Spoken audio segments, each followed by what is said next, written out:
welcome to yet another live video on a Friday afternoon. Um, I am so glad that you're all here. I'm glad that I'm here. um, yeah, for those, hey, what's going on? Gareth, Darcel, Jose, um, Quinton, what's going on, my man? Gareth Hughes wants to know what tune that this is. Yeah, this is a good tune. Yes, indeed. Chicoria with Steve Gadd on drums and Anthony Jackson on bass. And I'm sorry, I forgot who the singer was. She is doing a fantastic job. Um, Look it up. It's on the Leprechaun album, and I believe the tune is called. Hold on a second, if I can bring it up. Looking at the World, on the Leprechaun album. Apparently, from what I understand, that was done. They basically read the charts down. Okay, anybody who knows this tune, that is an incredible feat. Okay, so it seems that they read these charts down. Gail, yes, Gail something or another. Carl Latham, thank you. Somebody look it up. Gail Moran. Okay, that's the singer. Awesome, awesome, awesome. Big props to Gail Moran singing the hell out of this tune. Sounds fantastic, and yeah, it's one of those things that I'm like, man, I need to write this down because it is just incredible. All right. Anyway, here we are. It's Friday afternoon. This is a live video. This particular video is entitled "The Book of John dot dot dot Miller." And Carl Latham is letting me know that it's Chickoria's wife, Gail Moran. Okay, well, I did not know that.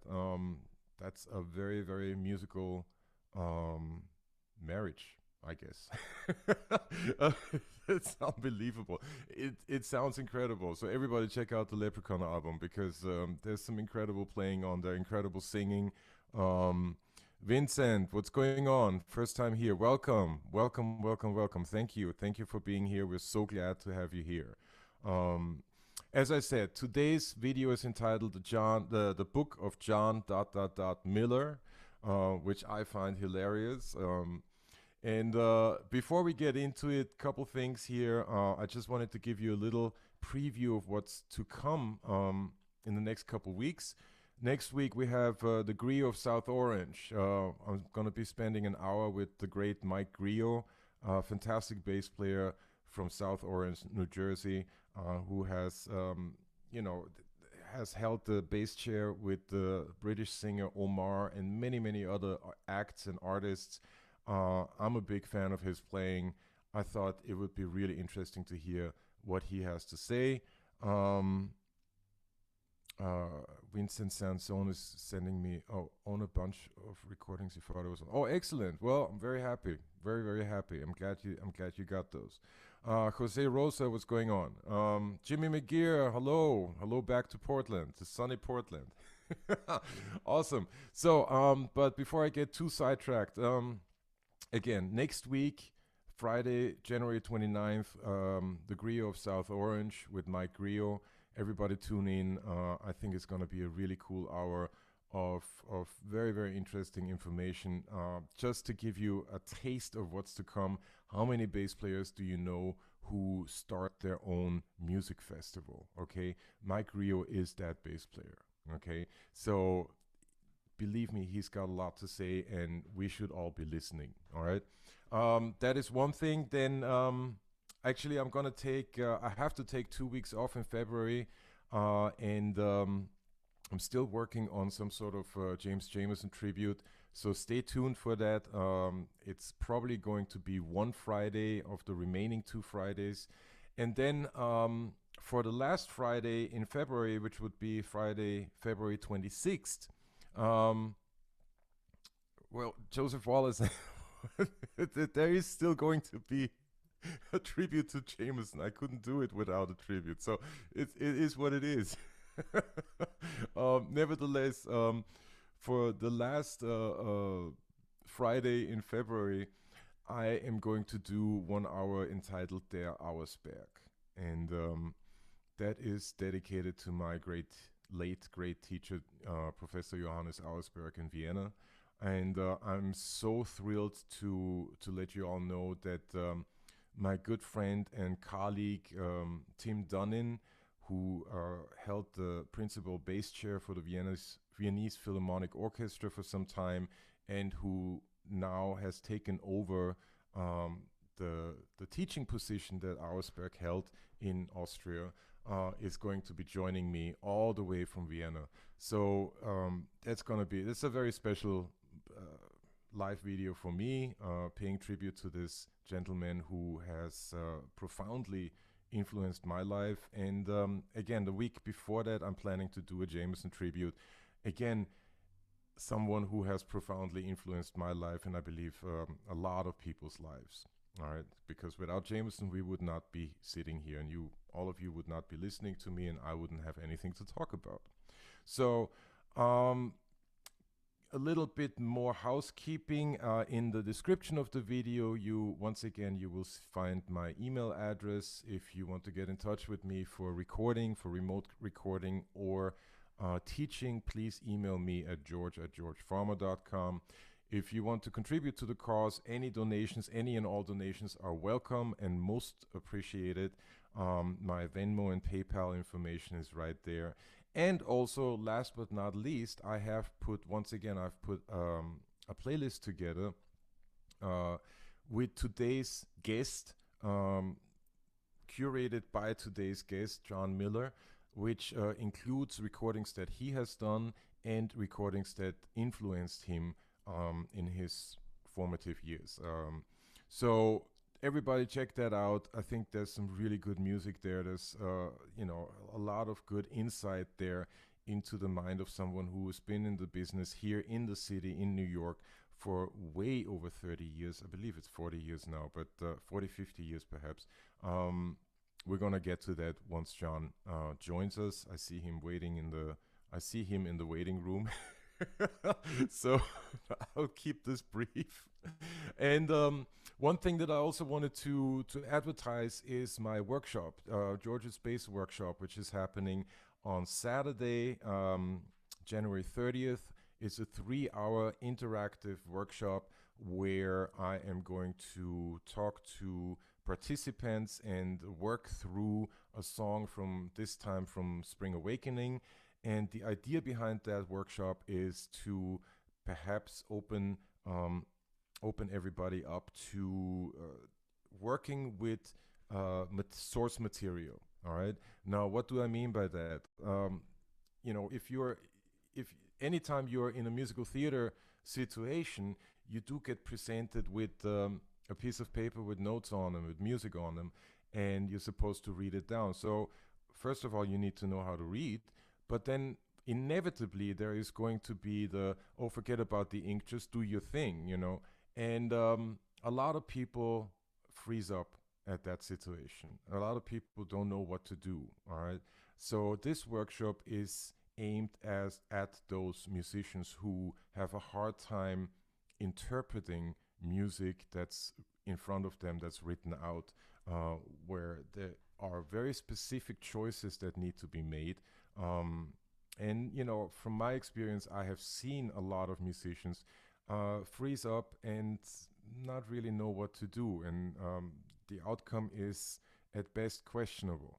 So since that has been a big part of my career so far, I thought this would be a great subject for a workshop, and perhaps something that is of interest.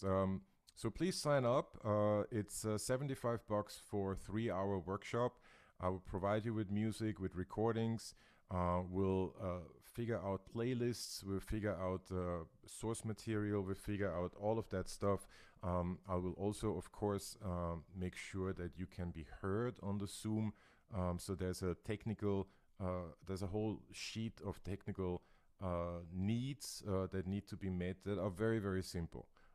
So we're doing this as simple as possible. Vincent wants to know, does that have to do with theory? Not necessarily. I'm a working musician, so anything that I do has to do with theory. Anything that I do has to do with ears. Anything that I do has to do with a very common understanding of music, which includes reading music, which includes music theory, which includes the artist's history, the artist's inspiration, my own inspiration, all of that stuff. So it's an all-encompassing workshop that hopefully, once you leave the workshop, you have more of a guide on what to do in the situations where you're being asked to interpret a chart, which is a combination, or at least which I define as being a combination of reading and adding your own flavor to it. All right. So that's really what the workshop is about. There is a lot of there are a lot of situations where you are presented with charts if you are working, professional musician, and we all have to navigate the the needs of the composer, the orchestrator, and AMD, and then also our own needs in terms of expressing ourselves. You know, giving all of these people, all of these creatives, or all of the people who write the source material, options. So how do you get to these options, right? That is what this workshop is all about. How do you get to having options? Okay. Joy Langley, welcome. So glad you're here. All right. So without any further ado, let's get into today's live video entitled "The Book of John Miller." All right. John Miller has been a bass player here in the city for the past 30, 40 years, and has been one of the main contractors on Broadway, doing everything from Broadway shows, off-Broadway, off-Broadway, and perhaps recording dates and TV work, perhaps. I'll let him talk about that, because he knows his life better than I do. Having said that, let's bring him on and let's see how John is doing. All right.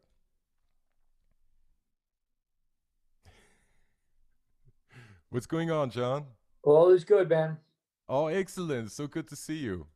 Thanks, man. You too. Wonderful, wonderful. All right, so just so you know, we are live on Facebook. We have a solid 22 people watching us.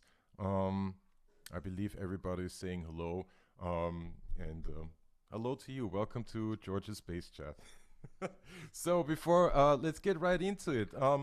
Maybe you could give us a little bit of a rundown, a little bit of a background as to where you're from, and exactly, and also like when did you come to New York? I think that would be really interesting. Born and raised in New York City. I'll check that out. Born and raised on the Upper West Side. Hmm. And I live probably about 8 blocks away from where I was born. Went to college at the University of Michigan Okay. as a applied string bass student. All right. Um, when I graduated, I went back to New York, and when I was at college, there was a coffee house there, Mm. and lots of different performers. This was like mid '60s.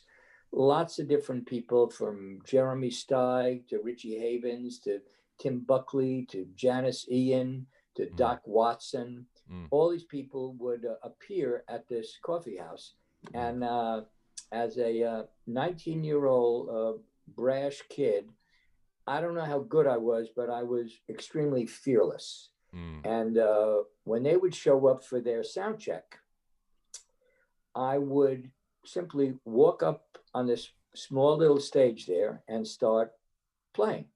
Mm. And they'd turn around like by the second bar, and who the hell is this kid? But by the eighth bar, they turned around and smiled, Mm-hmm. and they all wanted to know if I would do the gig with them, and who could blame them? Didn't cost them a dime. Right. Uh, I didn't suck. and it made life easier for them having a bass player. So, and there was also a jazz club in Ann Arbor called the Falcon, where just before I got there, Bob James had been the piano player for a number of years there. Mm. And when I walked into the place like maybe my third day in Ann Arbor, and was talking to the bass player. He asked me if I wanted to sit in. I played a couple of tunes. And then he said he hadn't told anyone, but he was leaving the next day. And did I want to be the house bass player? Oh, And there were wow. like three different trios that played there during the course of the week. And the bass player and the drummer played with all the different, well, certainly the bass player, because I think he was the only jazz bass player in town. Right. And so when I graduated, I had really kind of no idea. I did not have any plan. I did not have any goal. Mm. My bass teacher had suggested that I audition for the Minneapolis Symphony Orchestra. Mm. And I started practicing for that. And I had this epiphany. It was like, here's something that I know would probably be good for me. It was in the category of I knew it would be good for me, but the other category was I don't want to be doing this. Right. And I realized that what I had been doing at the University of Michigan was what I wanted to continue doing. I was like playing with everything from the symphony to the opera to bluegrass groups to jazz groups to sort of rock groups, and I enjoyed doing all of them. Right. Well, And where else to do that but in New York? Really? correct. Yeah. And the day I left Michigan, one of the people who I played with in Ann Arbor was Tim Buckley. Mm. And Tim Buckley called me to do a gig with him and worked with Tim for a number of years and did a record with him. Right. And while I was there, at that time, the studio scene was so busy that the guys, the bass players who were working all the time, were working so much that they wanted to have people who could cover for them, either get there a little bit, get there at the beginning of the recording session, or get there at the end when they had to leave to do another recording session. Yeah. And John, just for continuity's sake, what period of time are we talking about now? What are the years right now? I graduated in 1968. Okay, got it. So we are So now, late 60s, early 70s, back in New correct, York City. Got correct, it. correct. So I was covering lots of different rehearsals for different people, lots of recording sessions for people. And I was young, eager, good, and never asked about how much money were they going to be paying me. So it was a win-win for them. For everyone, yeah. Correct. And you got to play. You got to be right in that situation where correct. you wanted to be, where you just correct. everywhere, basically. Correct. Yeah. Very cool. Very, very cool. Now, did you? There's something that I wanted to point out to the audience. Now, by the way, we have a lot of people saying hello. Bobby Brennan, Kelly Nitz, let me see, who else is there? Quinton Robinson, Larry Stepler, Irio is saying hello. Great. Leo Smith is saying hello. Like, all of these people are here. Awesome.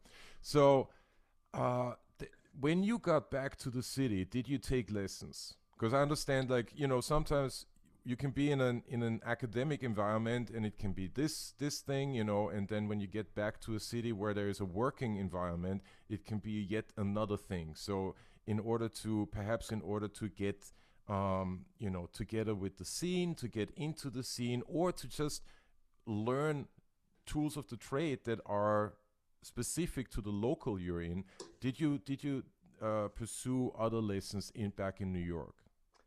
I have always enjoyed being a student and taking lessons. Right. So very quickly when I came back to New York, I got together with a bass teacher. It was Mm, all legit stuff, mm. and continued with different bass teachers for many, many years. Right, right. By the way, my friend Alice Farrell is saying hello.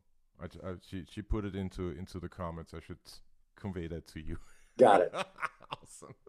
Uh, cool. So let's go back to the early '70s. Now you're running around town. You're working the bass.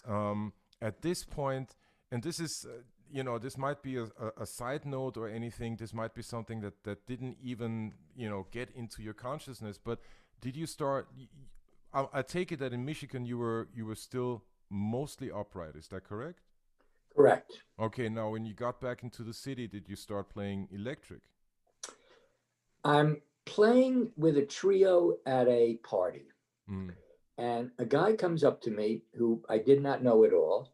He said, "Do you play electric as well as you play upright?" mm, I said, "Yes." mm. He said, "Could you make a recording session tomorrow at 2 o'clock?" I said, "Absolutely." I didn't have an electric Yeah, bass, I thought so. but I self-taught on the guitar, Right. and again, as fearless as I am, and certainly was. Yeah. Uh, that morning, I ran down to Manny's and got an electric bass. Right. The person who hired me, I didn't know, was a very, very successful orchestrator named Lee Holdridge. Mm. Uh, Lee's specialty, I think, back then was no, he was doing lots of different things. Okay. And the first album I did on electric bass, that first album I did on electric bass, having just gotten it at 10 in the morning, Right. was for, I don't remember his name. Anyway, so that kind of started the recording scene. Right. Right. So at least what recording is concerned, you always kind of had to do both. You had electric and you had upright. Whatever would be called for, I guess. Correct. And the Yeah. interesting thing was, uh, people sort of knew of me as either an electric player or as an upright player. Right. Back then, I don't think there were too many things that they wanted a person to double on. Right. Mm. Uh, and I learned early on to keep the different bags I was in very, very separate. Mm. Okay. So the recording thing was one thing, Right. the jazz thing was another thing, the folky thing was another thing. Right. And I never really talked about the different bags I was doing with the different types of people who I Right. was with. I, Right. I, I didn't want to confuse them. Yeah. And I didn't think that really anyone was interested in the many talents of John Miller. Right. They just wanted to know, could I handle the job that they specifically had in mind? Right, right. Now that let me just ask that question now because it has come up a couple times. You mentioned being fearless, right? And that quality of fearlessness, is that something that you would say is a necessity to be here in the city or to be a working musician? Is that something that is something that we or that that working musicians should look for? Well, I don't know if I would tell anyone. I'd gotten a call from a band called Mandrill, Mm-hmm. which was like the precursor to like Blood, Sweat, and Tears, Right, maybe. right, Uh, um, certainly a precursor to Earth, Wind, and Fire. right. And I got a call at like 10 o'clock in the morning. They were in East St. Louis. They were in St. Louis, and they called. Their bass player had just been in a car accident, Mm. and could I fly down immediately to play with them two different, at least two different concerts with them. One was that particular night. I said yes, and then I said, "You guys have any charts?" Mm. They said no. I said, "Perfect, count me in." Now, I don't know if I would advise anyone else to give that kind of answer when someone says no, there are no charts. Um, I mean, I it depends on how fast your ears are, you know. correct, correct. I Really. had the same experience years later when Peter Yarrow called me, and of Peter, Paul, and Mary, Right. and their great bass player that they had had for many years, a guy named Dick Niss. Mm. Peter called and said he called on a Wednesday. Was I free to go to on Thursday to Worcester, Massachusetts, and Mm. play with the trio? I said, do you have any charts? He said, no. I said, perfect. You got the right guy. Now, I can't advise anyone else to answer his question as possibly as fearless, yes, but maybe inappropriately fearless. Mm. But I would certainly say that the answer when anyone says, "Are you free to do you play? Are you familiar with?" I think the first place to try to go to is to see if you can answer that yes, as long as you're pretty confident you're not going to suck. Right. Right. And I think that's an important point to make. That's a very very important point to make, which kind of brings, which segues very very neatly into the contracting business. But I do want to stay with the bass playing just for a little while longer. Sure. There is, especially when it comes to playing the bass, I always thought that there is, we are at the lowest end of the frequency spectrum. So we are one of the extremes, right? There's the singers or the top lines. Whoever is playing the top line, they are on top, right? We are at the bottom. So those Correct. are the two extremes that sort of define a band, right? Define an ensemble, if you will. It There is no way to play, and I'm certainly not the only one who says this. I've read it in the famous Chuck Rainey interview that Will Lee did for Bass Player magazine. You cannot play the bass weakly or meekly, right? You there has to be a quality of fearlessness. There has to be a quality of there has to be a solid quality with playing the bass. And I believe that the fearlessness that you exhibited back then is something that, to a certain degree, comes naturally as a bass player. Unless you're one of the players who hide in plain sight, which rarely moves people. It just Right. doesn't, it just doesn't do anything. So I'm again, like, you cannot hide as a bass player, and therefore fearlessness is something that you need to make part of your psyche. Would you agree to that? Many years ago, there was I got called for a kind of simple 3 hour recording session Mm. that any one of us could have done. But I decided that I was going to be playing it, but I decided that I wanted to ask Will Lee to play it. Mm. I was there, but I purposely wanted to hear. I mean, I've certainly heard Will for many years, but I wanted to be there Right. and just see how Will approaches this. I mean, it was a simple, you know, dotted quarter, 16th note bass part. Right. I said, I want to see what makes Will so great. Mm. Will came, and again, the part was just simply dum, dum, dum, dum, dum, dum. Right. But the way that Will played it Right. with so much personality, Mm. so much heart, so much, and it wasn't about volume, it wasn't necessarily about digging in harder. There was just such a fearless musicality to it that I said, man, that's the reason why Will is as in demand Yeah. as he is, and deservedly so. Right. Right. So Right. it was very, very revealing to me. Right. Right. And I copped as much of that as I possibly could. Oh, good, good, good. As do we all. I mean, Correct. that's the name of the game.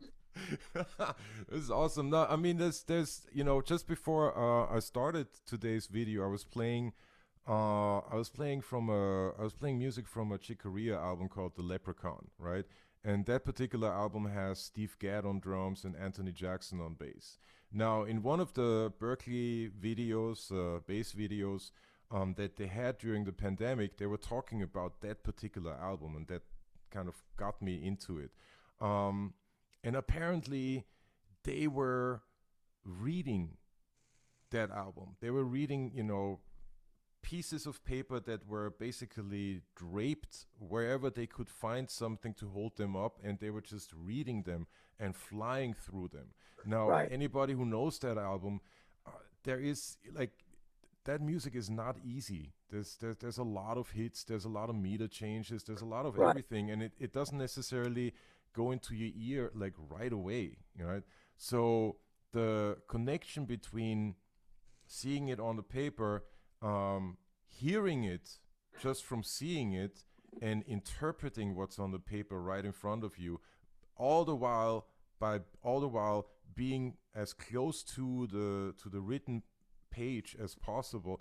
All of that takes fearlessness. All of that not only and that doesn't necessarily manifest, and I think that's an important point to make. It doesn't manifest itself by turning up and making it your gig. That's Right. not what we're talking about, right? Right. We're talking about the type of fearlessness that lets you go into any situation and be like, I don't know what this is going to be, but I know I can do it. Right. Right? That's a very, very important sort of important balance to keep, I believe, as a freelancer. Whether you're new to the city or have been here for many decades doesn't really matter. And I find like a lot of people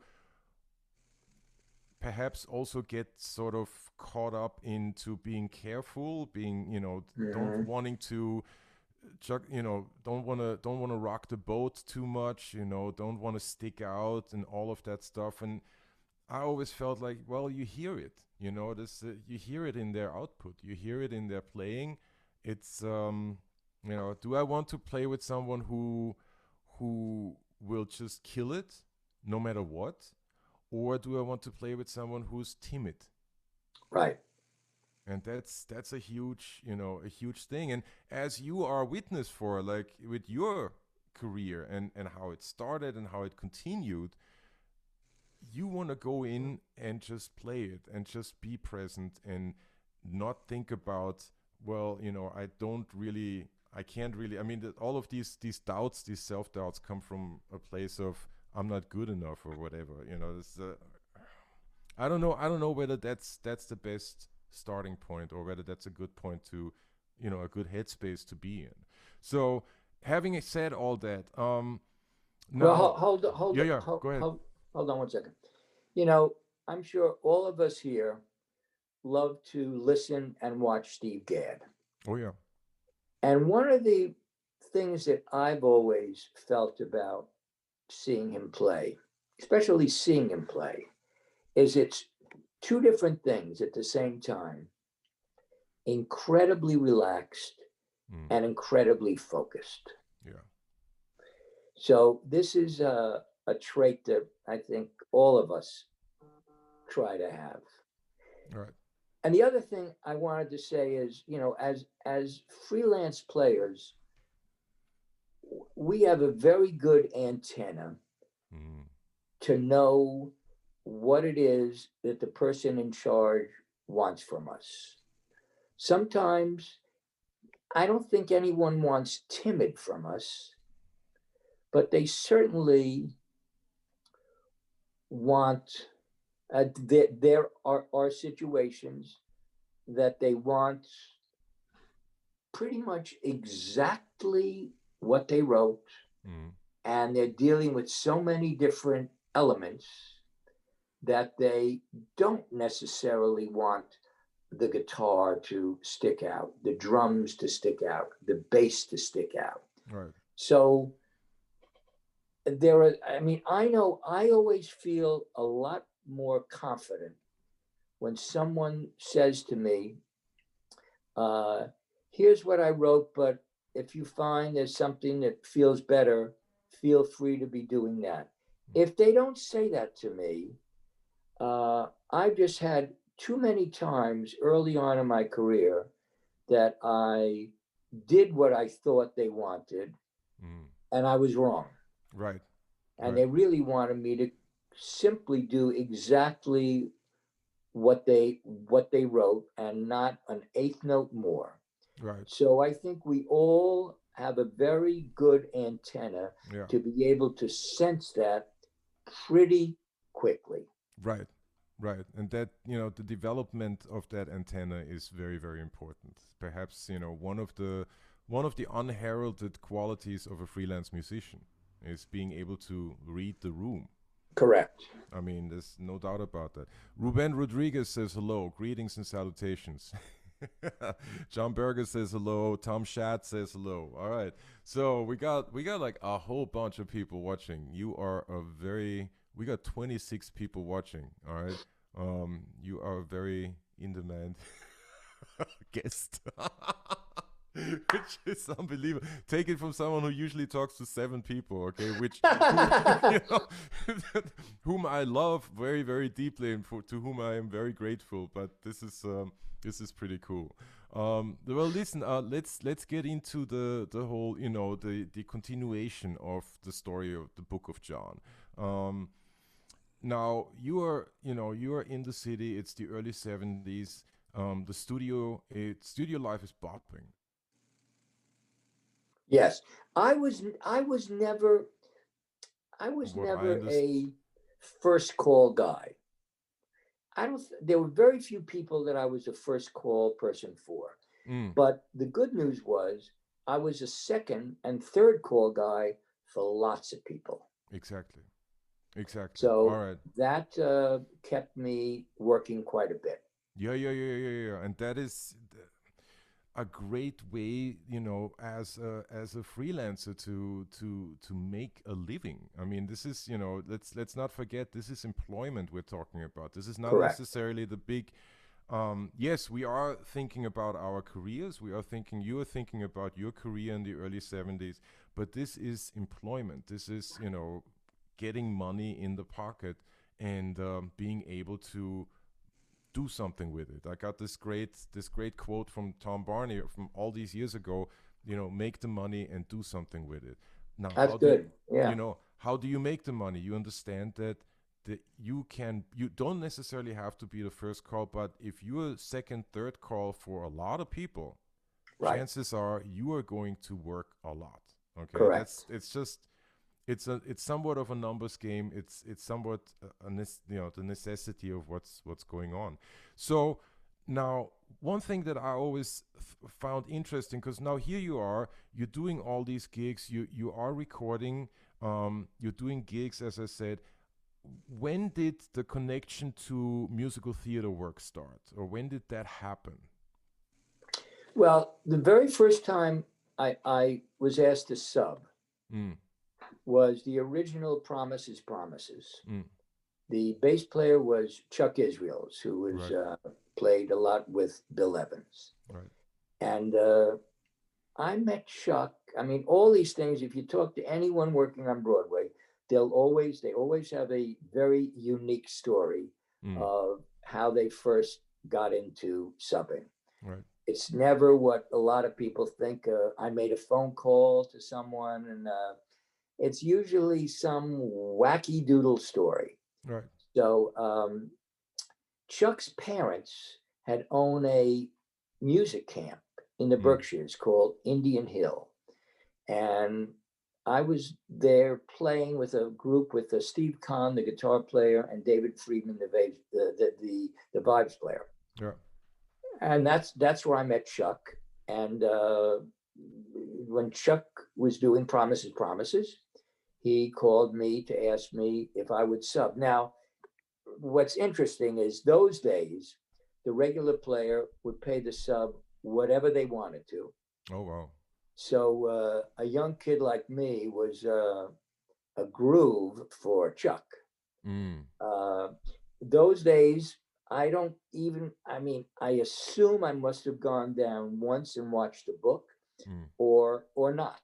Right. Um, but I knew nothing about subbing. I had Right. no one tell me the rules of subbing whatsoever.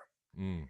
Uh, but one thing was I was thrilled about because I know Chuck had his great bass that he played with Bill Evans Mm. in the pit. Mm. So I Okay. said, oh man, this will be unbelievably great. Right. Chuck, like a lot of those guys back then, were asked to play the electric bass, but did not dig the electric bass. Right. It was out of necessity that they sort of had to play it because different people who they were working for gradually needed the electric bass. So there's this tune in Promises, Promises called Turkey Lurkey, kind of 70s kind of boogaloo kind of groove. And the bass part written is extremely appropriate half notes. Turkey, bum, lurkey, dum, dum, dum, dum, dum. Perfect. Yes. All right. Again, this is the downside of being fearless. This Uh-huh. is the downside of knowing nothing about subbing. Right. The conductor at the time was the associate conductor, who happened to be Harold Wheeler. Mm. Okay. So here comes Turkey Lurkey. I put the upright down, pick up the electric bass, and I start playing Turkey Lurkey the way that I would play it. Right. Thank God there was no slapping back then, because I would have just gone completely nuts. But I'm doing double stop turkey. Here's the thing that is the worst thing that can happen to a sub these days. The conductor looks at me, Howard looks at me as I'm playing this and goes, yeah, man, give Keep me going. more. Keep going. Yeah. Give you more.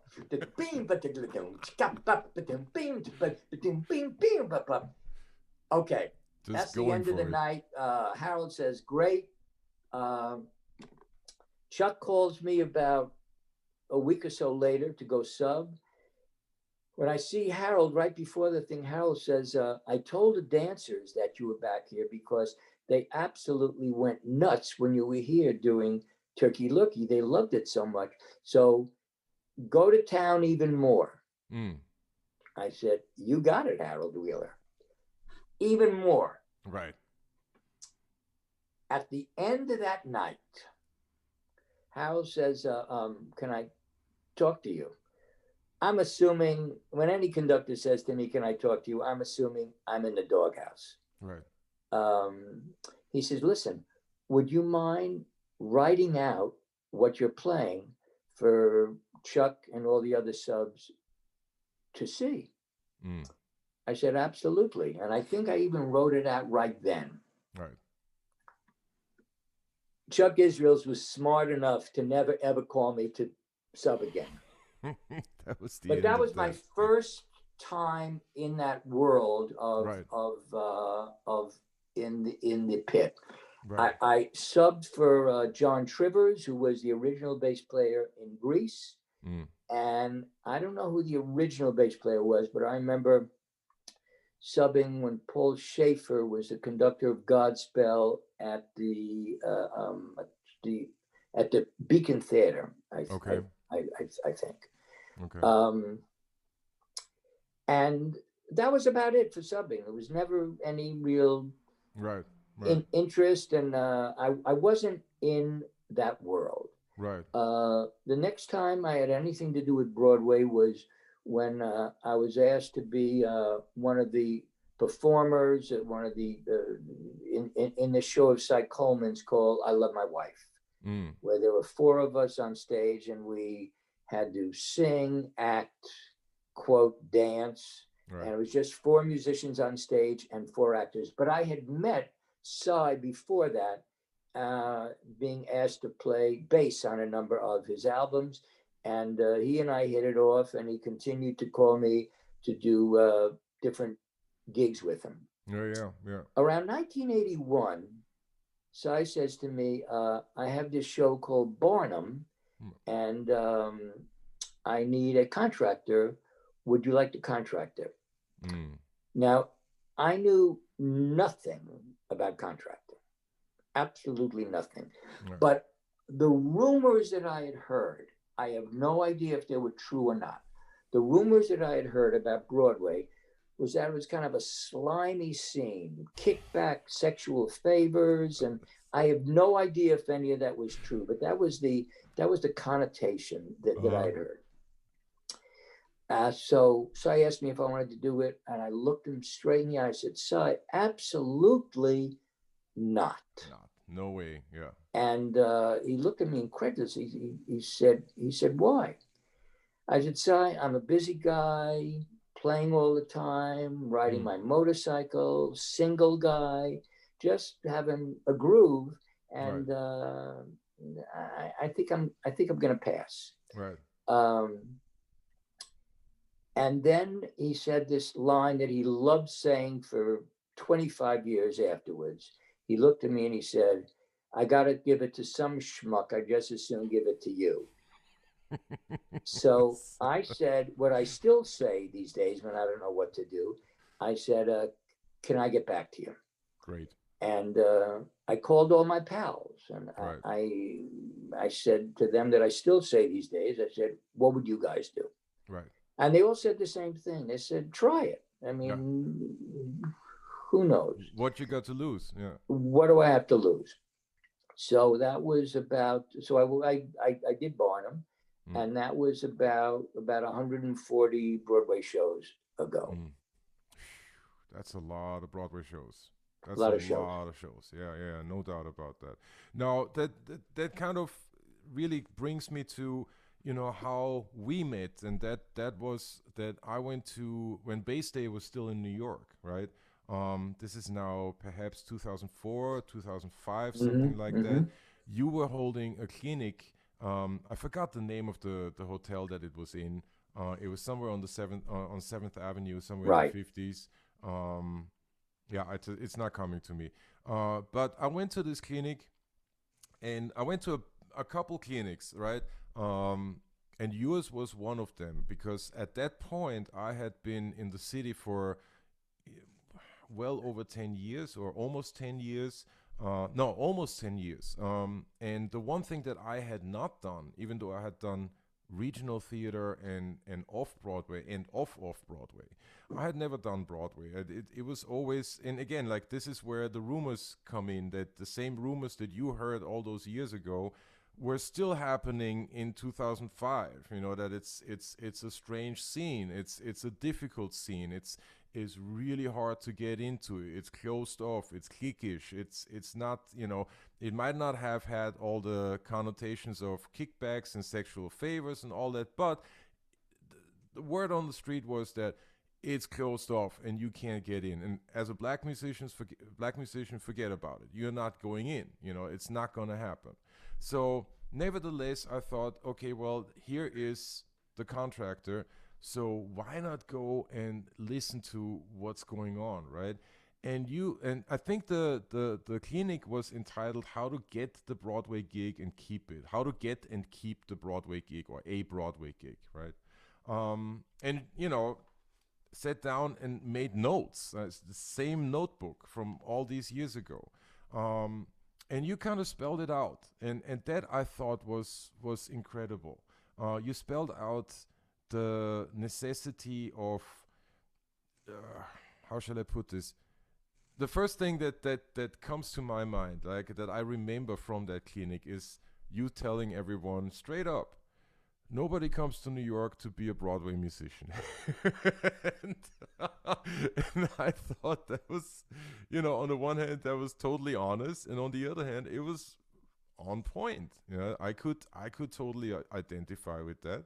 Um, but you can see it as a way to do freelance work, right? See the theater gig as part of the freelance work. Don't see it as the end all be all. That was sort of your first sentence, your first message. And then you went into learning how to sub and what all of that means, and making connections, right? And building on your connections. So I was wondering how, I mean, I kind of know the answer to this, but how did you get to figuring all of this out? Because this is sort of the important crux of the position. Like, how did you get to the place where you're like, okay, I'm starting to connect the dots. Like, this is putting me here. This is putting me here. How did all of that happen? I think the I think the first thing is, for me, when I examined everything I had done wrong, Mm, and the list was endless. right. Uh, and then starting to see things that other people were doing wrong, Mm, and really looking closely at things that other people were doing right. I started looking at the people who were working pretty much all the time. right. The people that most most people would say, see if you can get this person on my gig. Mm, See if you can get the same person on my gig. See if you can get the same person on my gig. mm, And then I started saying, geez, I wish they were saying that about me. mm, Maybe they are, maybe they aren't. right. But I could be more objective about seeing the people who were working all the time, Right. and why were they working. Right. And usually the reason why they were working all the time is because they deserve to be working all the time. Mm, And one of the things that I've always been interested in, and it's a huge issue, is how good am I? And does anyone else think I'm as good as I think I am? mm, And how do I know? How will I ever know? mm, How do I stack up?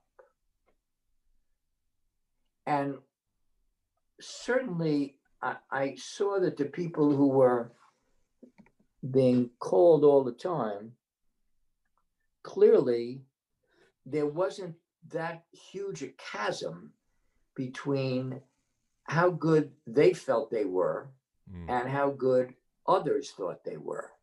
mm. So, those were the things that I think I kind of started codifying Right. all these things. Right. And I have to say, George, that I think the thing that I said back then, uh, I don't know if I could say now, because now I believe that there are people who do come to New York to play Broadway shows. Right. That is their goal. Right. And the interesting thing for me has always been, when did when did playing a Broadway show become the brass ring? When did that happen? Well, I mean, And this. Yeah. Yeah. I, This. I, I, I don't know if I have the answer. I mean, I certainly know that with the demise of the studio, Right. that certainly helped. And the great Clint Gannon's line is, the studio scene has been replaced by the Broadway scene. So certainly that played a part in it. Mm, Certainly the union made life far more attractive mm, for musicians when they said you could take off 50% of the time. right. But it's like, why didn't club dates become the brass ring? Mm. That's a good Certainly, question. the days of like bands in hotels, all those things started going away pretty bloody quickly. Right. Right. Bands for lots of different TV shows all went away. Mm. Uh, so gradually, the studio players started saying, "Hey, I would like to do a Broadway show." Right. And so now we have today when everyone is saying, my dream is to play on Broadway. And I've told the story a couple of times about a number of years ago when I was asked to go and blab for a couple of different classes up at Berkeley College of Music. Right. And when I went there, I saw the poster that they Right. had, and it ticked me off. Right. It said from Berkeley to Broadway. Right. And I made it clear to all the classes that what I thought it should have said is from Berkeley to working. Right. Because the name of the game is, as we said earlier, the name of the game is working. Right. And the name of the game, and certainly having a Broadway show is something that everybody loves, and who could blame them? Right.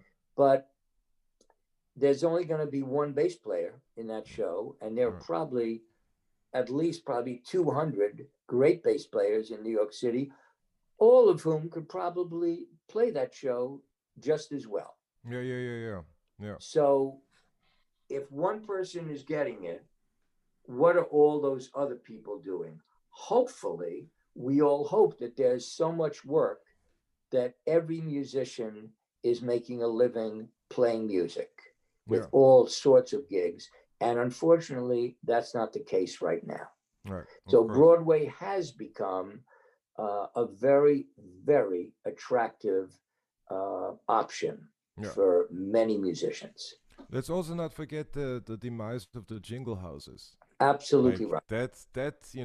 there's the studio scene dealing with albums, singles, music that you hear on the radio, and then there's also the whole scene with jingle houses where where you have music that's entirely for advertisement, for for no other purpose, and all of that has gone the way of of history, so to speak. Yes. That's and I believe that, especially from what I understand, and you were here at the time, I wasn't. I just get my information from talking to people. But late 90s, when the jingle scene kind of folded, a lot of the musicians from the jingle houses en bloc went into musical theater, went into this situation. The only thing that I want to add to the not that I need to add my 2 cents in all of that, for those people listening and watching this, um I am still not 100% um that people want to come to the city to play musical theater. I actually do. I go by what you said all those years ago. I think that if there is the wish, there is of course the wish to be working. All right, that I will totally 100%. I will take, like, I will. Yes, I totally believe that. Is there the wish to solely be in the musical theater environment, and that to be, if that's your only wish, I call me old fashioned, or a curmudgeon or whatever, but I feel you're missing out on a lot of music. You're missing out on a lot of opportunities, and especially the musical theater environment. The music that you play is the result of playing a lot of gigs and knowing exactly how a sound influences an audience, an audience that perhaps is dancing to this music. let's take the example of a wedding band, right? People are there not to figure out, oh, you played that C sharp over an A, that's the, people don't hear that, right? But they will feel something. They want to feel something, right? They want to dance. They want to have a good time. I believe that the musical theater audience does want to have a good time. They might not be dancing in their seats, but in their minds, or let me put it this way, they might not get up and dance, but Mm-hmm. the idea is for them to be dancing in their seats, Mm-hmm. right? So I don't know. I totally hear what you're saying in terms of people coming to the city and now they want to, be in musical theater or whatever. I I question the validity of that wish. Let me put it this way. It's Well, just I agree completely. I mean, I've said that I see people coming to New York City for that wish. right. I I agree. Yeah. I think I'm a huge fan of one, going where you're loved, Right. and if you have a nice scene outside of New York City and you're getting a chance to play and you're making a living at it and you have a nice, rich life outside of playing, Mm. why come to New York? Right. Right. Right. Um, but I think certainly at different decades of people's lives, there are adventures that they want to have, and they should have those. Right. I think someone in their 20s has a different agenda than someone in their 50s. Yeah. Yeah. Yeah. Yeah. Yeah. And they should explore whatever they want to explore. Right. Right. Which kind of brings me to my next point, and you are a great guest to be asking these questions, because when you do look at the makeup of various Broadway orchestras, or let's just call them ensembles, right?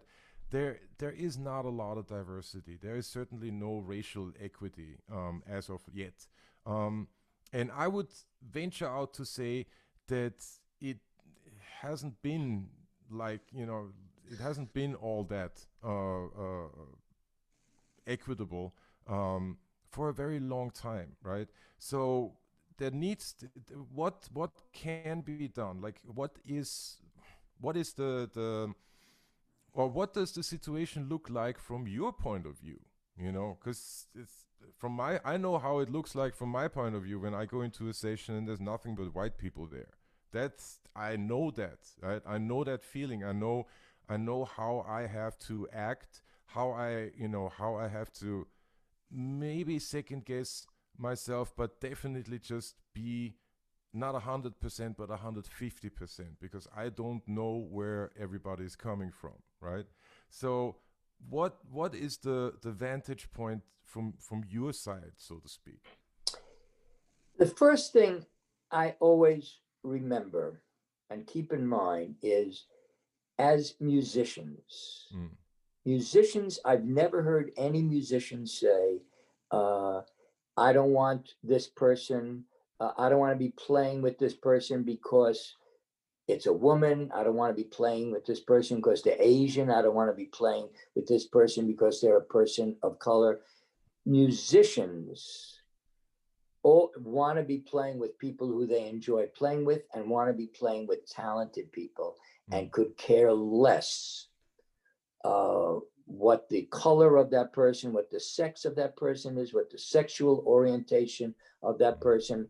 From musicians to musicians, we are unbelievably supportive of each other and recognize talent as quickly as a bunch of people on the basketball court playing in the playground, and they recognize very quickly who mm, can get the ball in the hoop and who can't get the ball in the hoop.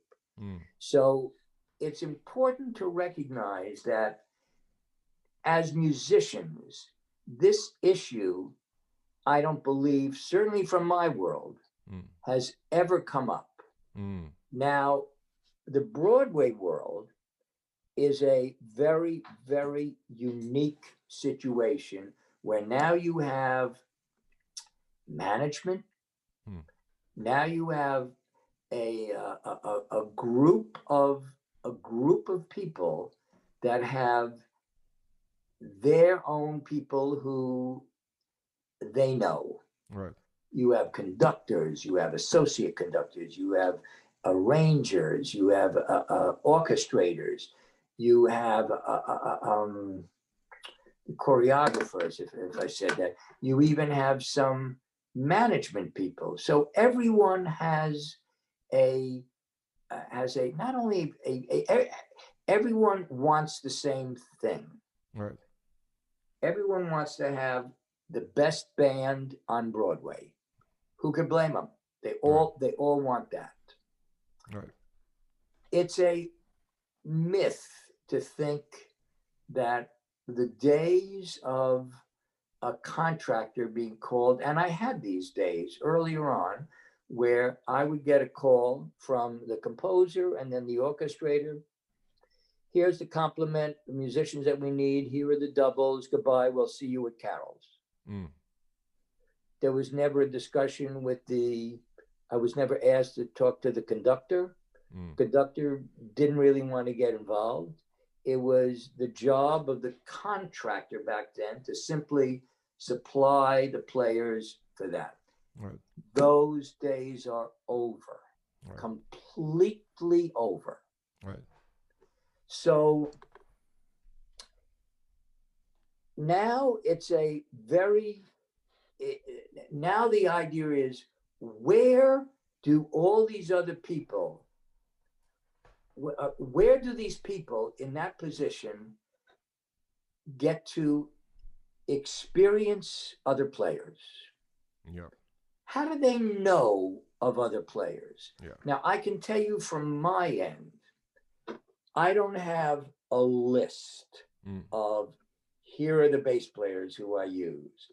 Here are the drummers who I use. Here are the string players who I use. And I guarantee you, there are a number of friends of mine who wish that I did have that list and wish that they were on that list. I guarantee you that. I have many, many times suggested a musician that's never done Broadway before that I feel would be the right one for everything that I am learning about that musical entity, of Right. what the style is, of who the conductor is, what the bag is, everything. Yeah. Who's going to work well and stuff. And the great thing about, I'll use for an example, Rocky Bryant. Rocky Bryant was hired for the show Tina. Right. Rocky Bryant had never done a Broadway show. I just, for some reason, when I was hearing about all the requirements for Tina, now again, part of that was on stage. And the requirement was it must be a person of color because they were in Ike Turner's band. Right. And they're on stage. Right. Okay. The more specifics I'm given, the easier my life is. Right.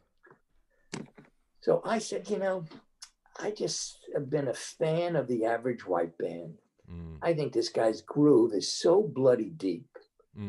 I'm going to call Rocky Bryant. Rocky Bryant does not know me. Rocky Bryant is not one of these people. Every now and then I call someone and I find out later, they say, oh my God, it was so great. John Miller called me, and P.S. I'm extremely uncomfortable when I hear about that. But I just felt, for some reason, my instincts, my woman's intuition was that Rocky would really be the perfect one. And the entire music team were cool with that concept. Right. Had they not been, we might have gone in a different direction. Right. So it wasn't solely my call whatsoever. Right. A number of other people had to sign off on, we give you permission. Right. To see if Rocky Bryant is interested in doing it. Now, one great thing about when Rocky came, I said to Rocky, Rocky, you're in charge of Mm. who you would like to have your subs be. Mm. Not me. Right. I'm not going to give you a list of people. Right. It's you. Your butt is on the line. And I also said to myself, I bet Rocky's going to bring in different people that I never knew. Right. And that's exactly what happened. Yeah. And that was a fantastic opportunity for people that To none come of in. Broadway, uh, um, the Broadway collection of people knew about. Right. And from Rocky's world, he knew of these people. So that was a fantastic opportunity.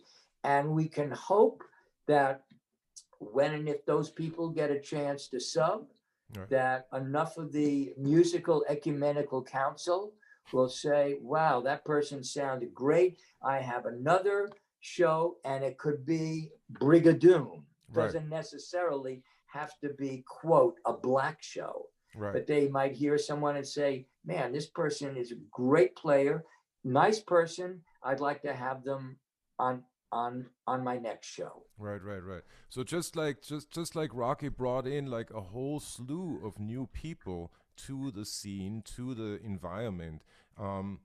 That kind of widened your net as the contractor because all of a sudden these people are now in your environment, right? They are in your periphery, so to speak, right? Well, I have to, yes, but I got to say, Mm. it's not only they're in my periphery, Yeah, but it's again, like, snowballed for them. yeah, yeah, They're yeah, in the arranger's periphery, exactly, they're in the associate conductor's periphery, they're even in the stage manager's periphery. Because exactly, one of these days, Tina's going to close. right, And the goal is that all these other people are now that sub's contractor. And there exactly, might be a show that I'm not the slightest bit involved with, and someone knows the stage manager, and the stage manager says, man, there was a sub there that really sounded great. And I was talking with them, and a nice person, and all of a sudden, that person is a contractor. Because remember, mm. we are all each other's contractors. Yes, yes, totally, totally, Uh, I know when I go on a gig, the last thing I want is when that gig is over to have all those people in that band to say, John Miller, never again. I don't want that. And the worst thing is I'll never know if that's right, what they're saying. right, But I will know, excuse me, if the phone rings and it's the violinist mm. from that gig who says, "Hey, I just got called to put together a group for someone's wedding. Would you like to do it?" Mm. That probably means that everything I did was right on target. Right, right. So cast a wide net. Cast, for musicians, speaking to musicians, and that was kind of the point that I was trying to get to. Your net had been widened by the people that Rocky Bryan brought in, No right? question about it. The orchestrators, the MDs, all of these people now have a new group of people that they can call, that they have sort of a professional relationship with because they've played with them. For musicians on the other side of that equation, it only, and this is also something that you said all those years ago at the clinic, cast a wide net, play 6 degrees of separation, figure out who is close to situations, close to, be it a theater situation or be it whatever the musical environment might be, right? And I thought that was something that I could hook into, and that is something that very often, interestingly enough, is in my opinion, at least, or from how I perceive reality, seems to be overlooked. Like, cast a wide net, make sure that you play with a lot of people, which again brings us to the juxtaposition of, okay, well, after college, what do you do? Do you play with a lot of people, or do you try to go straight into this one environment, whatever that might be, right? um it's it, it yeah, I think it comes down to individual choices, right? But Well, let me tell yeah, you a story that I've told uh, sometimes. I was involved with a Broadway show, successful Broadway show that spawned a successful road show. mm, On Broadway, we had had a lead trumpet and a jazz trumpet and a third trumpet. On the road, my assignment was to find a lead trumpet who was also a jazz player. right, Okay. I fulfilled my obligation and found that person. I get a call around 10:30 on a what was it? On a Monday morning right. from the trumpet player. Just split his lip, could Can't not play. play. Yeah, Okay, so that means that my job description is to make sure at 8 o'clock that night there is a trumpet player in New Haven in that pit who can fill that chair. right, I had I was confident that I would find it, but I had no I find that person, but I had no idea how I was going to find that person. right, So the first thing I did was call all the players who had done it on Broadway. None of them were either available or wanted to do it. Maybe they mm, didn't want to do it for the money. Who knows? It was insignificant to me why they didn't want to do it. I didn't want to hear a whole story why.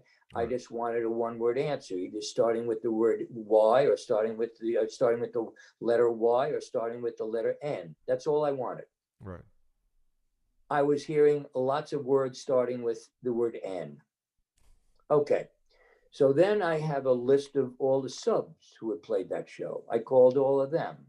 None of them were available. mm, It's now 12 o'clock. right, My spine is beginning to sweat. mm, I then call back the people that had played it on Broadway. And I said to them, listen, you guys are deep in the trumpet scene, far deeper in that world than I am. Are there any people that you've come across? right, Maybe new in town or whatever. right, And one of them said, well, there's this kid, Joe Blow, who I just did some freebie rehearsal band with. A young kid, can't be more than 19. I think he's a student someplace, but you sounded good. I said, okay. I get off the phone. I say, I can't afford to have some young kid who's a student go right, do this thing. I called the next person. I just did a wedding band thing with this kid that you really might like, Joe Blow. mm, I said, well, I heard that name before, but I have I can't afford to put myself in that position. It's now about 1 o'clock, right, and my spine is really sweating now. right, I called a bunch of other people. They all mentioned Joe Blow, that they had done some stupid gigs with, just mm, some cabaret thing with, some yada yada with. They all mentioned Joe Blow. right, It's now 2 o'clock. I got to make a move because if no one's there, it's my butt. right, I called Joe Blow. I reach him in his dorm. I said, Joe Blow, I give him my name. He has absolutely no idea who I am, and why should he? yeah, I said, are you at all available to leave right away to go to New Haven for a week? Here's what it pays. mm, He said, well, I have to, and he gave the complete appropriate response. He said, I have to talk to my teacher. right, I said, okay. Can you talk to your teacher right away? He said, well, my teacher's giving a lesson right now. I say, listen, blame me. I said, who's your teacher? Right. I knew who the teacher was. I said, listen, I'm giving you authorization to go in, either knock on the door or barge in. Tell him you got a call from me to go out to do this thing. And I'm hoping that the teacher would say, go do it. Right. He said, really? You think it's okay for me to be doing it? I said, just go do it. We don't have a lot of time. Right. He calls you back 15 minutes later. My teacher thinks it's a great opportunity for me to do. I said, okay. I said, by the way, are you at all familiar with the tune Sing, Sing, Sing? He said, you mean the trumpet solo on Sing, Sing, Sing? I said, yeah. He said, I've been playing it since I was 13. I said, get on the bloody bus for New Haven immediately. Right. I called the conductor. I said, someone's coming. He said, who? I said, someone's coming. Right. Right. Get off the phone. Now, I'm prepared that, let's see, the show is going to start at 8. I'm prepared that at 9:20, I'm going to get a phone call from the conductor saying, how could you have done this? This ruined the show. We can't have this person play Act 2. I'm prepared for that. Right. 9:20, the phone rings. Conductor says, this kid is a monster. Absolute monster.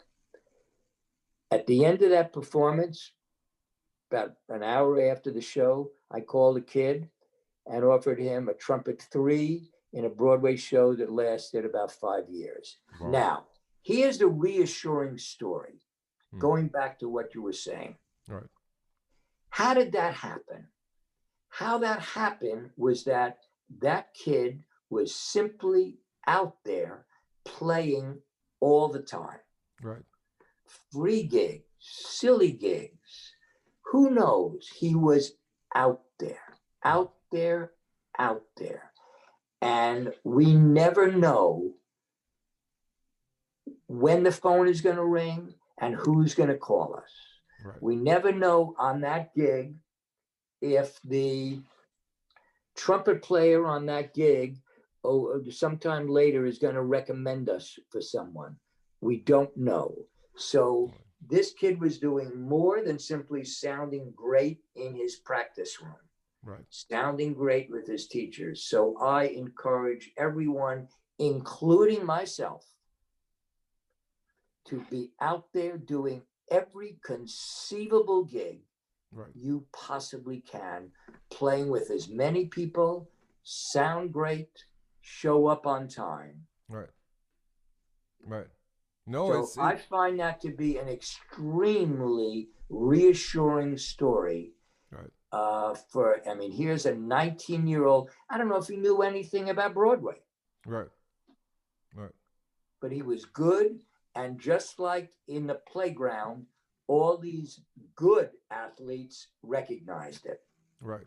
Right. And part of that, it is a reassuring story. There's no doubt about that. Part of that is, opening yourself up and being out there. And unfortunately, for black musicians or for female musicians still, there is the wish to be part of this scene, or the wish to see it as part of the freelance workload, and not being able to get in, right? Not being able to get that subbing job that will eventually, because I know that from my experience, that will eventually, in one way or another, morph into another situation, be it off Broadway or be it yet only another subbing job, right? There are a lot of stereotypes that especially black musicians, since we are not represented in the musical theater world at all. I mean, go to 802, look at the pictures in the club room. There are maybe 5 black musicians on those pictures. and they're all with Ain't Too Proud. So it's, there is a lack of representation that is very real. And that makes it very, very difficult to get into the situation where, okay, I'm gonna put myself out there, and yes, I'm gonna let everyone know that I'm willing to sub, right? And from the 10 phone calls, from the 10 emails, I will probably get one or half an email back that is at best a maybe, uh, but that is going to be enough. That's what I'm going to take. That. It doesn't matter to me, right? So part of that story of your story, in my opinion, or the way I hear it, right, and Mm-hmm. the way I interpret it, is that this dude, it can be female, can be male, can be black, can be white. Right. This player, right, put themselves into these situations where people hurt them, right? Right. And people were willing to hear them. And that in and of itself is a situation that a lot of black musicians and a lot of minority musicians, or female musicians, they don't have the luxury. People are reluctant to hear them, right? So there is a responsibility of the environment to open itself up, because otherwise, Well, remember this, George, what I said. From musician to musician, mm-hmm. I don't believe they're reluctant. Mm. I don't believe that. Mm. I don't believe there's any musician I know that when they're on a gig with someone, whether it be a female, whether it be a person of color, musicians, when there's someone who they think is a great player, they say, "Hey, let me get your phone number." Right. I don't think it's from musician to musician. Now, remember this. There are two parts of this. One, musician to musician is part of the subbing world. Mm-hmm. But the hiring world is not necessarily musician to musician. Right. When there's going to be a Broadway show, probably no one's going to call you up to say, "George, here's this Broadway show. Who do you think I should hire?" Musicians usually don't get that call. And maybe there are people who have a broad range of people, and maybe the musician doesn't have as broad a range. Maybe they do, but musicians aren't called for that job responsibility. That goes to, like I said, an ecumenical council. Right. And the ecumenical council knows who they know. The jazz drummers know who they know. Right. People that are jazz drummers probably don't know the most in-demand drummers on Broadway. They probably don't. The jazz bass players, really people who make a living playing jazz, probably don't know all the really great Broadway bass players. They probably don't. The Broadway bass players know all the jazz bass players, but it's not in reverse. So yes, is this a challenge for Black players, for women? No question about it. Is it getting better and better all the time as this has become a fantastic opportunity these days for this issue to be brought front and center. Right. I have been in many situations that people have said to me, hoping you can find some people of color, hoping you can find some women. Right. It's a great call when I get those opportunities said to me. Right. Right. I welcome them. Yeah. Yeah, yeah, yeah, yeah, yeah. And it's definitely, it's definitely representative of our lives around us. If we have open lives that are more inclusive than exclusive. I mean, that's which is something that we should strive for. Let's be real about that. I mean, the inclusivity is a necessity of moving forward, as a One whole. of the things that I think all of us musicians have to keep in mind is actors have agents.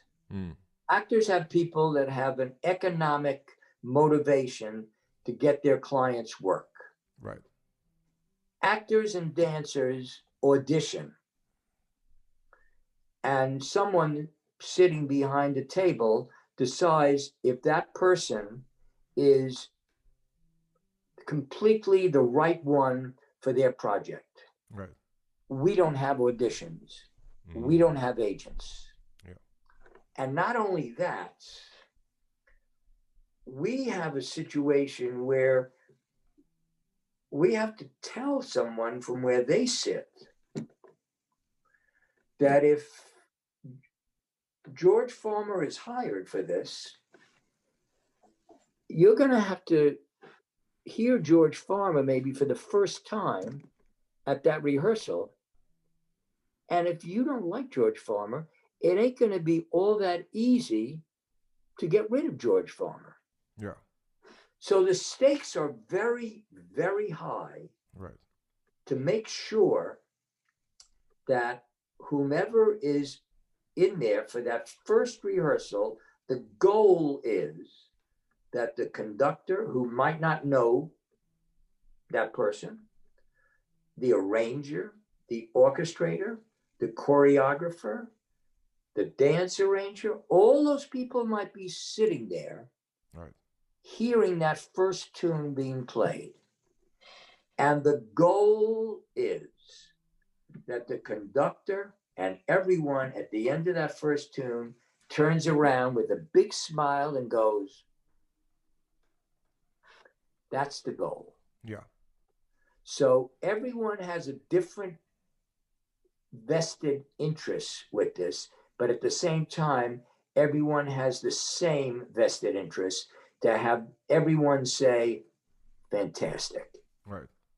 Right. So going back to the question that you're talking about African American musicians, Asians, women, yes, the goal is for everyone to know of how many incredibly talented players there are out there Yeah. that maybe we didn't know on Monday, but we're hearing about, fortunately, on Tuesday. But I still go back to the idea that part of that, part of that responsibility is for that African American, for that Asian, for that woman to be out there all the time playing Mm, and playing in as many different musical situations that they feel they excel in. right. Right. Yeah, yeah, yeah, yeah. No, there's no doubt about that. There is no doubt about that. Listen, again, like I'm gonna wrap it up because we've been on for an hour and a half already, and I don't want to take up too much of your time. Nevertheless, the one thing, and how that ties in with a lot of my own experience, is going to your clinic and hearing that, the idea of playing 6 degrees of separation, hearing the casting a wide net, talk to the people who have done this kind of work.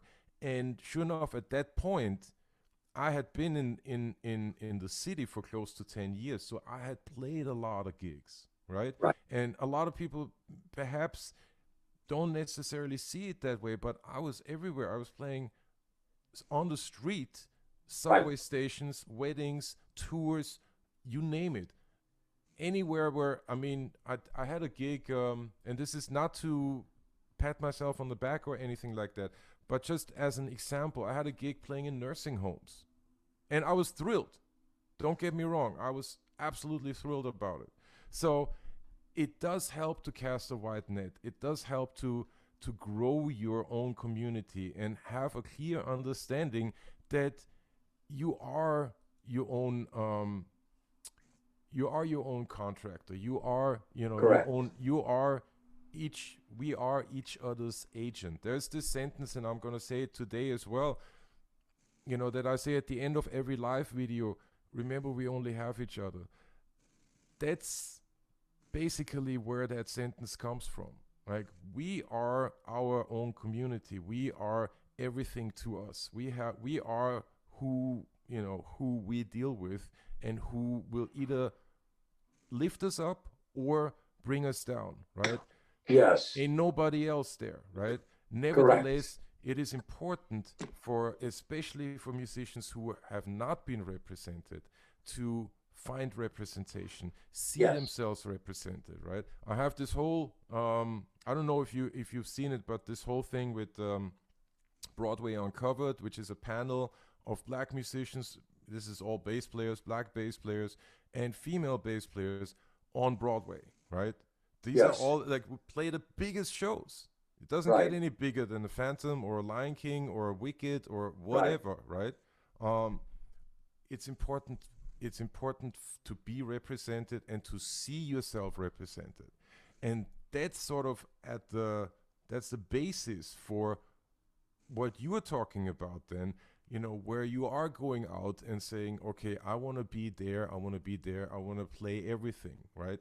That's the basis. This representation, understanding that there is place for me, is the basis for all of that. That's, you know, and clearly, if we take your example as or your career as an example, having the fearlessness that comes out of that representation, out of the understanding of being represented, um, is something that can get you everywhere. And now here we are, like 100 and something shows later as a contractor, and I don't know how many shows as a as a player. I mean, that's got to be a long list there as well, right? Well, So, I've never played any Broadway shows. oh, check that out. Never have, for a number of reasons, Mm, and I very rarely sub Broadway shows for a number of reasons. Although I have to say, I am learning the great book of yours, and I'm spending time learning the choreography. And maybe one of these days, if the choreographer passes and all your great subs are not available, no, I'll I'll I'll you get will a come chance and in. hopefully not suck. Um, Yes. Good luck. but correct, correct. No, I've never played any of my shows, and nor have I subbed. Mm, And basically, it's because I think a Broadway show and subbing is such a fantastic opportunity for new people to get on the scene, right, that I'm uncomfortable taking their place. right, I don't sub because, frankly, I, I'm I'm self conscious that the bass player on that show might feel obligated right, to call me. And also, in the world of dollars and cents, I think there are many musicians that if they, get to sub one show a week, that's really going to help pay the rent, and that's not really relevant to me. right. Uh, so I have an occasion gotten a call at 5 of 8 when no one showed up. Right. Uh, um, but in terms of what you said, also, it reminded me of the great jazz drummer Chico Hamilton. Mm-hmm. Chico Hamilton hired me because he heard me play at a street fair on Madison Avenue. Mm. So that's just another example of say yes to every conceivable gig. There are a couple of other things that I did want to say, if I can Yeah, yeah, of course, of course. say. Um, one quote that I've always remembered about, everyone talks about, and lots of very smart people have talked about subbing and how prepared you have to be and stuff. I'm a great fan of things that sport coaches have said in inspiring things. And Mario Cristobal, the head coach of the University of Oregon football team, I remember one of the things he said. He said, don't practice till you get it right. Practice till you can't get it wrong. Exactly. And I'm a fan of that for telling people who are going to be subbing. Right. The other one that I remember was this is about, a lot of people have talked about how to be, easy person to get along with, and lots of smart people have spoken in depth about that. But the quote that I remember was, the world loves talent, but pays off in character. So the goal for us is to be both. Yeah. And I did want to, before I'm through blabbing, I wanted to tell about an incident that happened a number of years ago. I got a knock on my door from a neighbor of mine who wanted to talk to me about his son, who was a trumpet player in high school. Now, I had heard his son practicing outside, and really, really good, legit player. And I know he had gone to some high school programs up at Tanglewood. And so his dad wanted to talk to me about the kid, what he was going to do with his life. So I said, let's go take a walk. So we're taking a walk, and I say, what's the agenda of this conversation? He said, well, my son is thinking about having a career as a freelance player. And I would sort of like him to be a lawyer, as I am. And I'm hoping you could talk to my son and tell him the pitfalls of being a player. I said, okay. I said, let me ask you a couple of questions. I said, do you like your job? He said, hey, I'm a lawyer. I mean, do I like my job? Not particularly, but I have a house here in the Berkshires. I have a nice place on Long Island, and do I like it? No, I'd say no. I said, okay.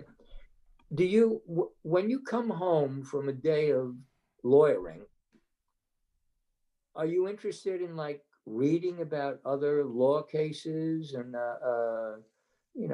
checking things out from the law review and stuff? He said, are you kidding? I come home, I want to put my feet up, have a martini, watch some TV. I said, okay.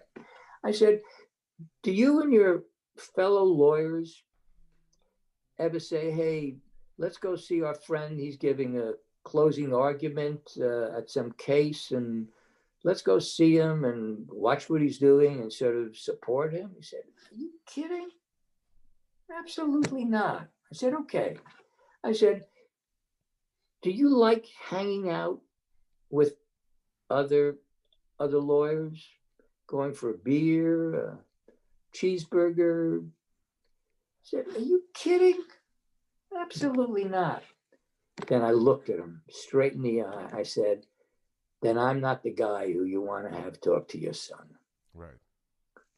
Because that is, for all the struggles that musicians have, that is the beauty of the life that we have chosen.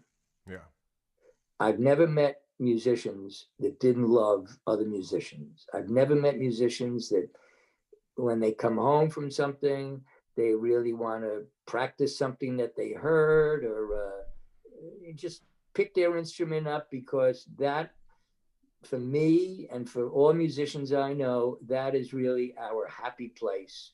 Right. when we're holding our instrument and playing it.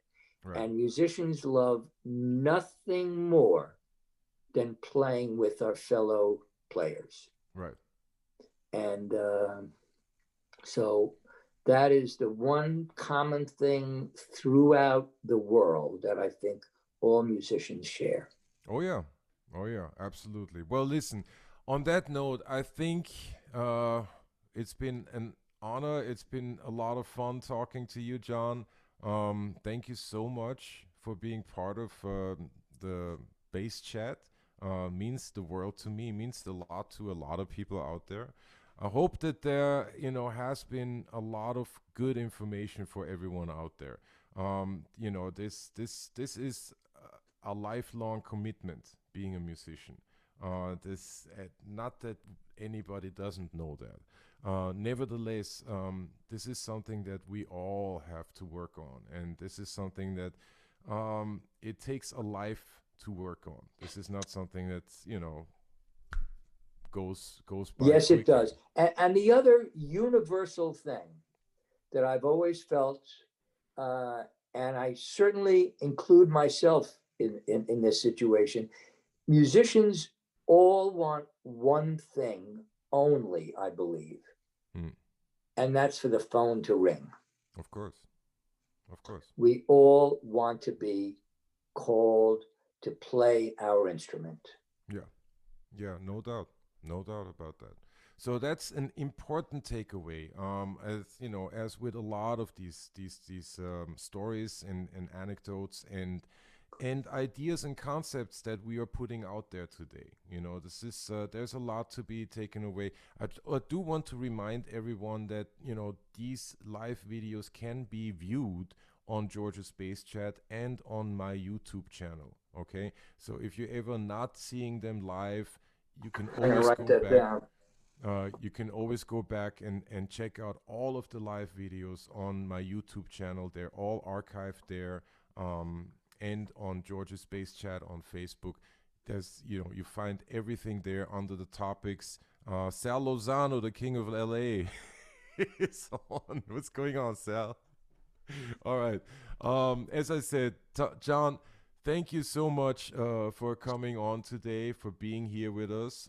I truly appreciate it. I think this was a very, very interesting, very good conversation. Um, and continue to stay sane, stay safe out there. I believe you are in Massachusetts right now, or are you Correct. back in the city? No, No, you I'm in still. Massachusetts. Okay, okay, okay. Well, listen, continue to stay safe, continue to stay sane, and hopefully, we'll get to see each other in a couple months again. Once Hopefully. restrictions are being lifted and whatnot, and enough people get the vaccine, perhaps. People continue to wear their masks. People continue Yes. to, adhere to social distancing um, rules and regulations. They are there for a reason. Let's let science do what science does best. So, Yes. again, thank you so much for being here today. And to everyone out there listening, watching, thanks again for spending part of your Friday afternoon with me and with John. Really appreciate all of your support, all of you out there. And as I say every week, be kind, be cool, and remember we only have each other. All right, and I'll see you all next week. Later. Bye, folks. Thanks, George. Thank you.